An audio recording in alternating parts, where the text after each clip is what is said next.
Thank you. Yep. Merry Christmas. Did you guys have fun? Me too.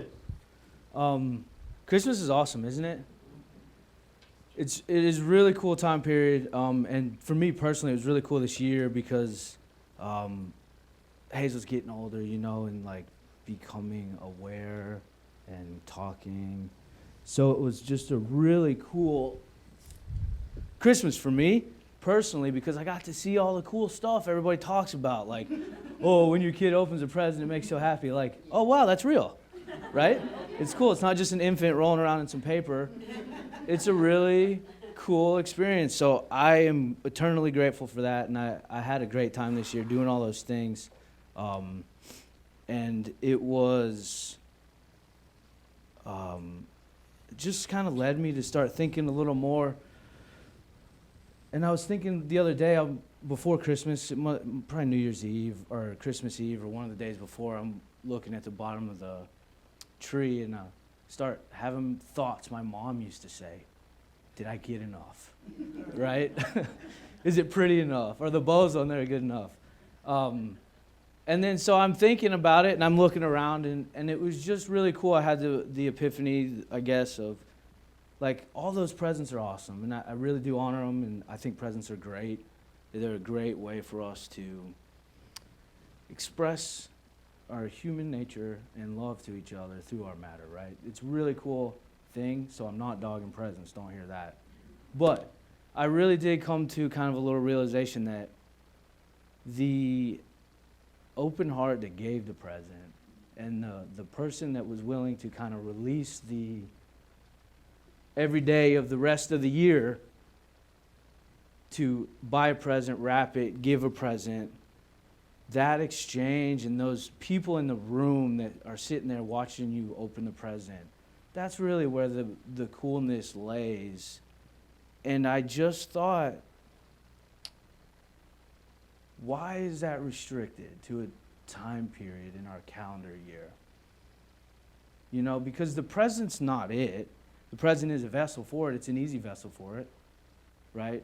But it's the heart that's open, that's sitting on the couch with their pajamas on, looking at a little 4-year-old opening a present. That's what creates this magical, and I'll get corny. I'm going to get corny a little bit today, guys, so just deal with it. But it's called the magic of Christmas for a reason, because it is kind of a magical time where we take, as a group, we take and set aside some stuff that maybe hold us back in brotherhood throughout the year, and we look towards sharing, and we look towards compassion, and we look towards love. And we kind of create a little time period where our world is kinder, softer, more in unity. And love is driving most of the time. And I'm not saying across the board. Obviously, we still have stuff go on and people still get in fights. And things happen. We are humans. But our underlying cord that binds us together, just like the commandments, is love around Christmas time. And I don't think we have that any other time of the year. And I think it's really, really, really cool. So, are you guys ready to get on to the new year? Okay, well, we'll sit on Christmas a little bit today because I think we have some cool things. We're Christmas into the new year. So spiritually, energetically, metaphysically, energetically, we understand, teach, know that Christmas time, the birth of Jesus Christ, created energetic connection with God completely. Birth and Christmas and Easter are the two big moments in Jesus' life where the veil, the separation of divine and human were completely gone. So we still energetically walk in that world during this time of year. We still find it easier to express our love. We find it easier to feel God in the little moments. We find it easier to do these things. It's not because, and as much as the cynics want to say, It's because we're marketed to, and it's the commercials. It's not the commercials. It's the energy of the world, of our humanity. We are affected by it. So it's a really cool time and space that we can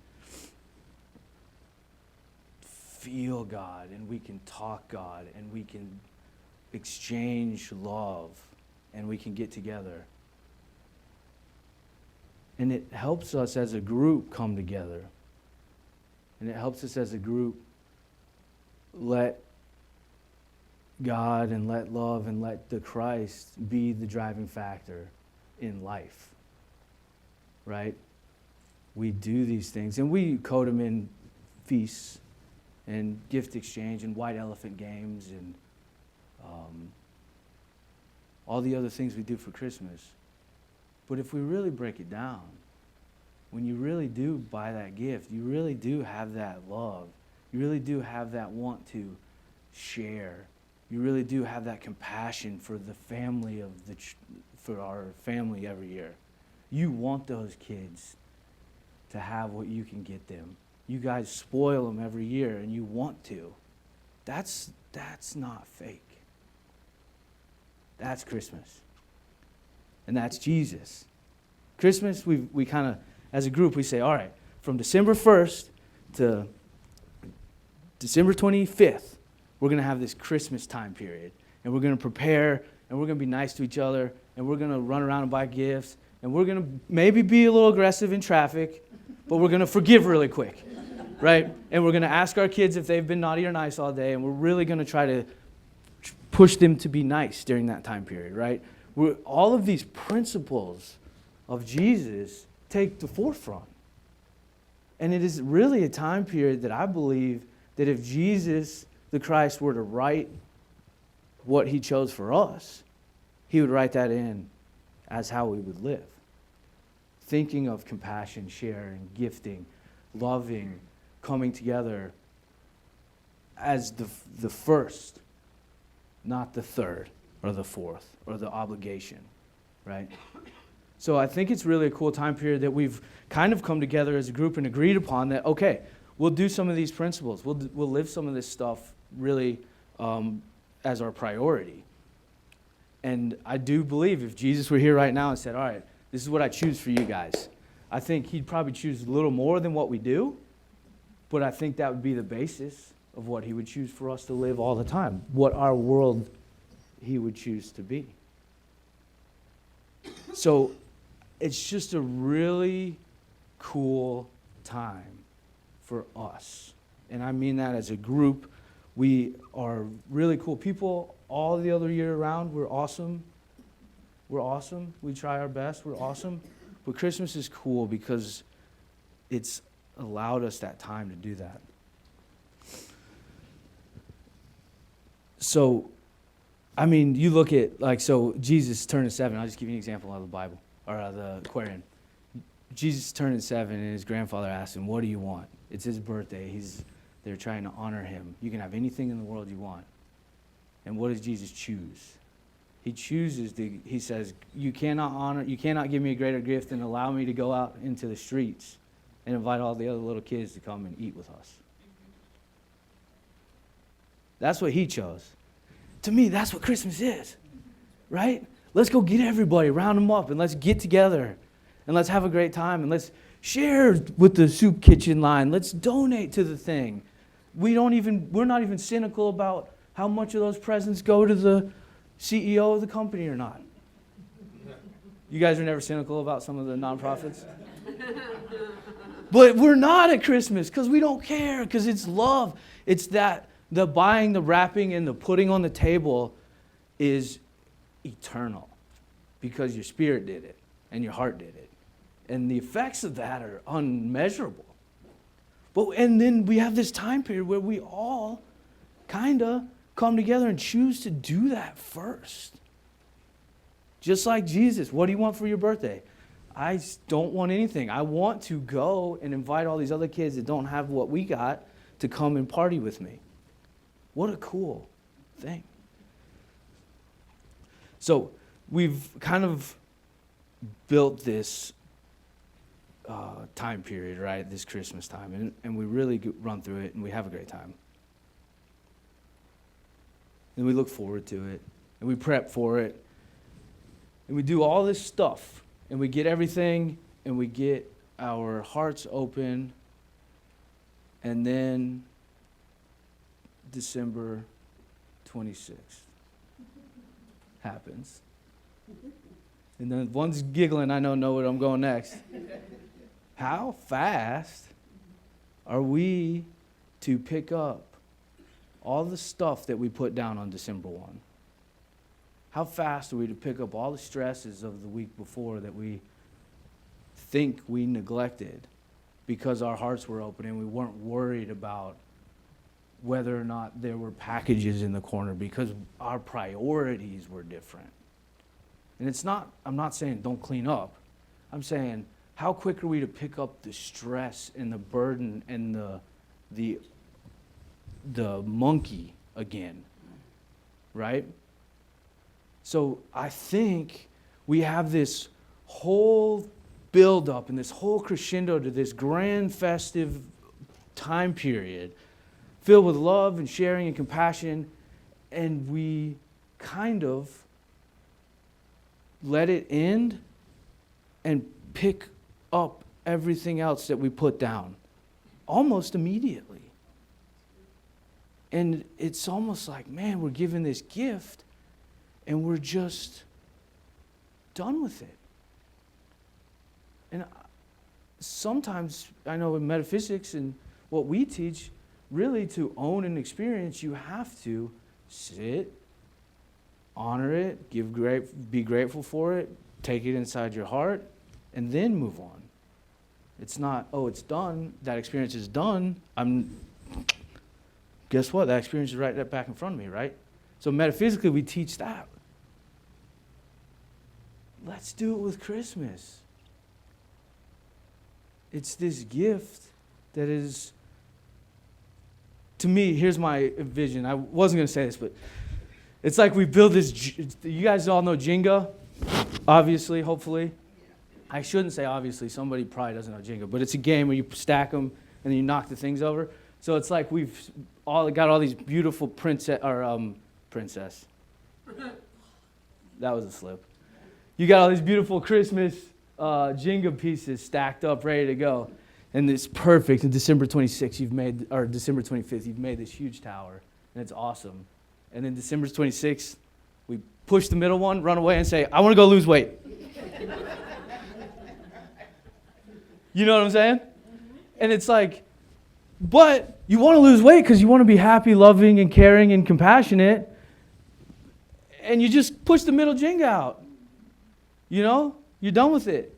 So all I'm saying in a long, drawn-out way is that I do think this time period between the celebration and the new year of our calendar is a really cool time period where we can take a minute and honor the life and the world we just got to participate in for a month.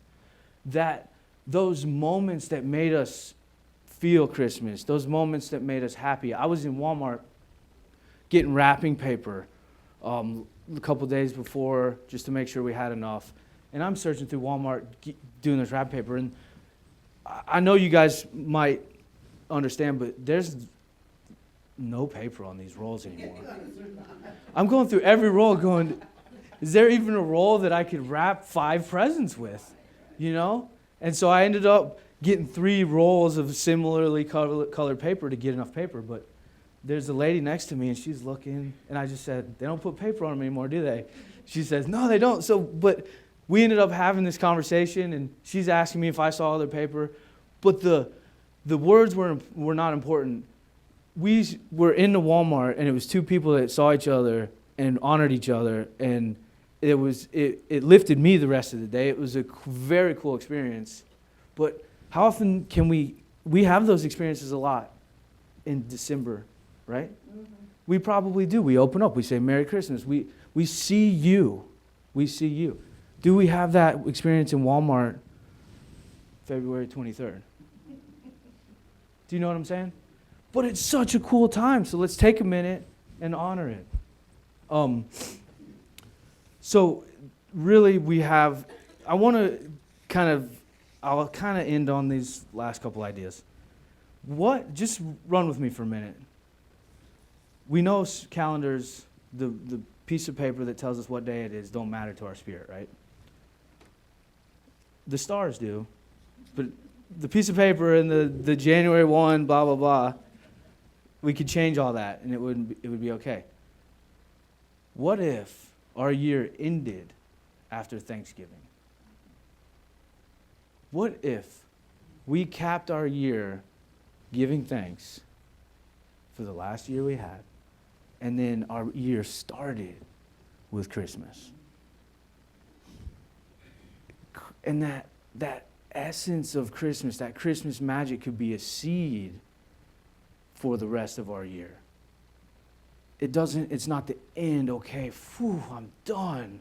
Let me now instantly think about what I want to change. Why can't it be the start, the seed, the root system of our New Year's resolution? We can do whatever we want. We can have whatever we want, but the reason we are here is to be in harmony. It's to Christ on this planet, but we cannot Christ on this planet if we cannot be in brotherhood first. That's our first step. And that Christmas, that ability to bring us together with the principles of God and the connection of God driving the way is so awesome. I say, what if our year starts December 1 and that sets the tone for the rest of our experience in that cycle? Christmas is now a seed of love, is a seed of giving, is a seed of compassion that we can plant and we can own at this moment in time, so that when we do step forward and that we do make our New Year's resolutions and we do go to Burning Bowl and we do those things that allow us growth and things that we want, and we start working on manifesting, our seed is based in the principles and teachings of Jesus and of God, of just love. And our root system for the things that we want to grow are based in that. That's what, when I look at this week, this half week, this weekend, the tiredness, the presents, the wrapping paper, the kids figuring out which one's their favorite toy, learning how to ride a bike, to me, that's a perfect moment to give thanks and try to plant that seed of all the cool things that just happened for a month, so that my foundation can be driven by that. Right? Go lose weight. Go start exercising. Go get a new job. Go fall in love. Go do all your New Year's resolutions. But take a minute to allow Christmas to fertilize that growth. It's not the end. Next year, we'll wait till Christmas next year. No, Christmas is the beginning. Let's run after that. To me, that's motivating. I may be the only one in the room, but dang, come on. You know? Because you can do whatever you want. You can do whatever you want, but if the basis of your manifestations and your changes and your growth is love, compassion, harmony, being nice. I mean, we tell our kids to be nice, starting, maybe October 31st? What if that was our driving factor?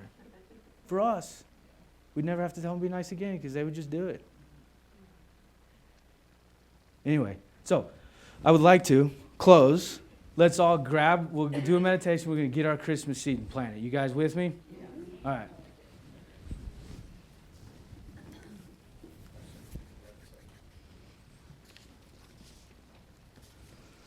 All right, so close your eyes, take a breath, get your feet on the floor, get comfy.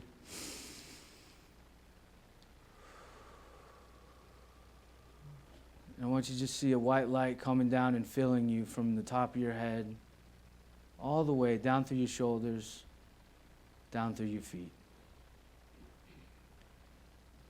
And I want you to take another deep breath in that column of light. And as you breathe in, breathe that light into your chest, into your lungs, into your heart, so that we are surrounded and filled with that light.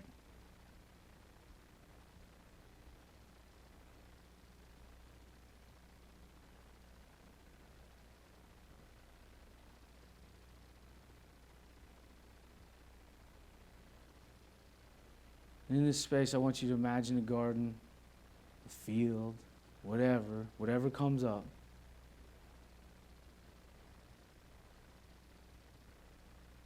Just look around, see what it looks like. Just take inventory. There are roses, is it bare? However it looks is fine. And then I want you to imagine, let the first Christmas experience that lit your heart, whatever comes to you first, let it come. Whether you remember it or not, let it come.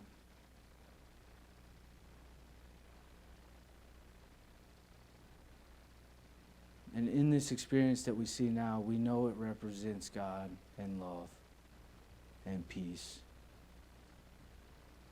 And it represents the things we will love to build our foundation on and to plant our seed with.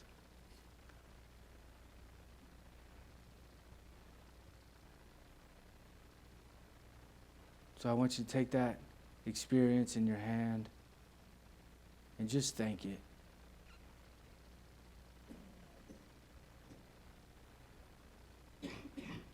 Thank you for experiencing life with me. And then I want you to take that experience and plant it into the ground.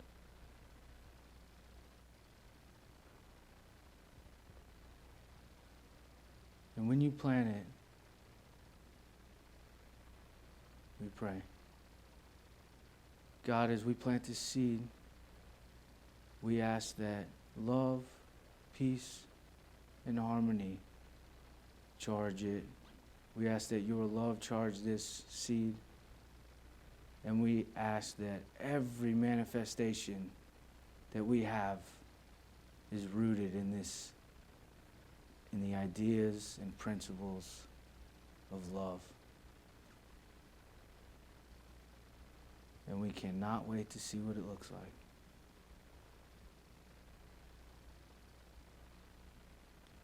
Thank you for this Christmas seed.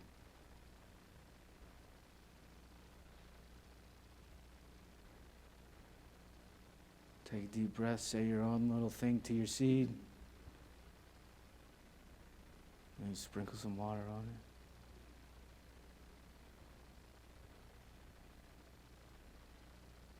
And God, we know all these seeds will grow, and we are grateful for the opportunity to recognize and own our own Christmas magic.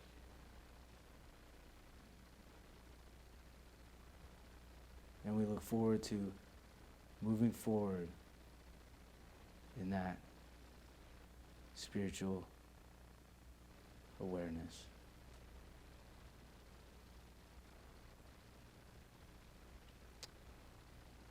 Take a breath, take a moment, say bye to your seed. You can go back and visit whenever you want. Hopefully it's a little seedling next time, or maybe a great tree. Come back to your chair.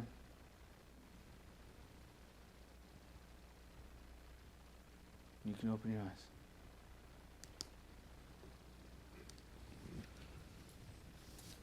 So, Christmas is cool. At least to me. You guys are cool. I'm glad we got to share a lot of it together. And I look forward to y'all's new year and the harmony and love we're about to share. You guys cool with that? Yeah. All right, cool.